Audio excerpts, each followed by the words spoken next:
Habang tuloy-tuloy ng ating delivery ngayong araw ay bigla akong nakita si Kuya Reb dito sa ilalim ng puno dito sa may Amber dahil magpipick up ako. Yung pala itong lumang motor niya ipapaayos niya dahil ito na lang gagamitin niya sa pag-grab. Kuya Reb, ha? Pasyado, sira yun po. Yan? Anong gagawin mo? Papalis ko po sana. Hindi, bibili ng cable. Ha? Bibili ako ng cable dyan. Saan? Sa Yamaha. Anong gagawin natin? Tara! Tara! Hindi nga po umuusap. Hindi, iwan mo. Ito nga at itinula ko muna siya papuntang Yamaha para makabili na rin siya ng pyesa. Tapos papaayos na rin yung motor niya. So hindi pa naman tapos yung order natin kaya ayan, tinula ko muna siya dito papuntang Yamaha.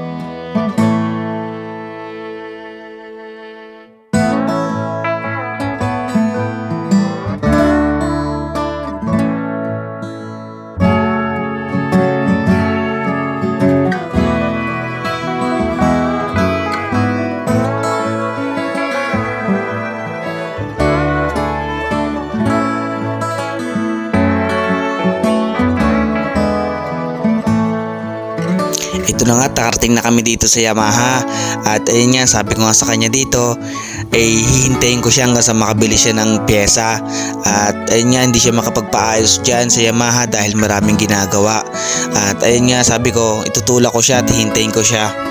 At dahil wala pa yung nagbebenta ng pyesa dito sa Yamaha ay dinala ko muna siya dito sa ibang shop para mapaayos na yung kanyang motor.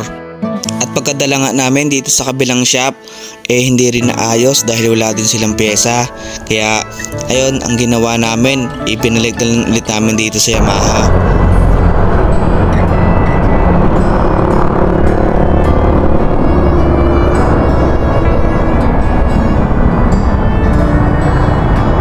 Ito na nga at meron na nagbabantay at nakabili na siya ng kanyang pyesa para sa kanyang motor. At ako nga, ang sadya ko rin dito bibili din ako ng battery para sa NMAX version 2 ni Tito dahil nagpapabili siya sa akin. Hindi kita kasi katulad dito, emergency. Isa ka mo, siyempre, isa ka na malapit. Oo. Tara, pesto mo. At itutulak kita ng bonggang-bongga. So ayun, nagbili na rin kami ng pyesa. Ako din, nakabili na rin ako ng pyesa para kay Tito. Okay, pag ito ginamit ko, ang estimate ko matitipid ko sa gas, mga 150. Oh, ang laki no. 150 to 200. Mga gano'n. Oh, Basta mahina na yung isang daan.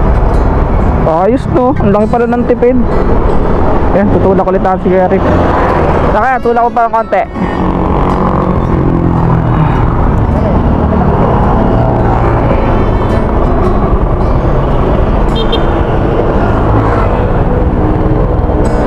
Sige lang, ayaw magbigay eh.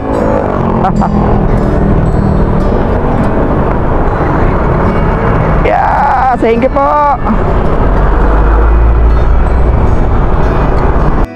At pagkabili nga namin ng pyesa ay agad kaming pumunta sa ibang shop at dahil hindi nga maayos yung kanyang motor dito sa Yamaha dahil ang ginagawa ay puro baklas makina talaga. Kaya sabi niya baka daw siya matagalan na ipaparehistro pa niya yung motor. Dinala ko na siya dito sa kabilang shop dito sa pinapagawan din daw niya. Yeah.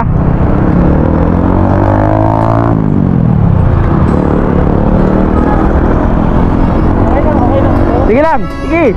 Pwede pa.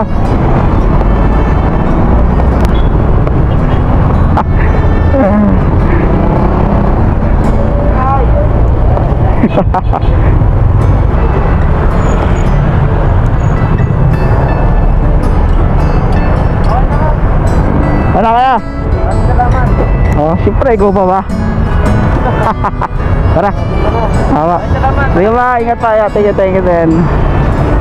Si Kuya Reb nga pala hindi lang natin supporters yan sa pag-vlog. Tropa din natin yan, kaibigan. Siyempre kagrupo din natin yan dito sa Grab Community. At ayan, sa mga tropang diggers yan. Shout out sa inyong lahat at mag-iingat palagi. At ayan, dahil okay na at nakatulong naman tayo sa ibang tao. Yan, proceed na tayo sa ating delivery para makakuha tayo pa ng bagong booking.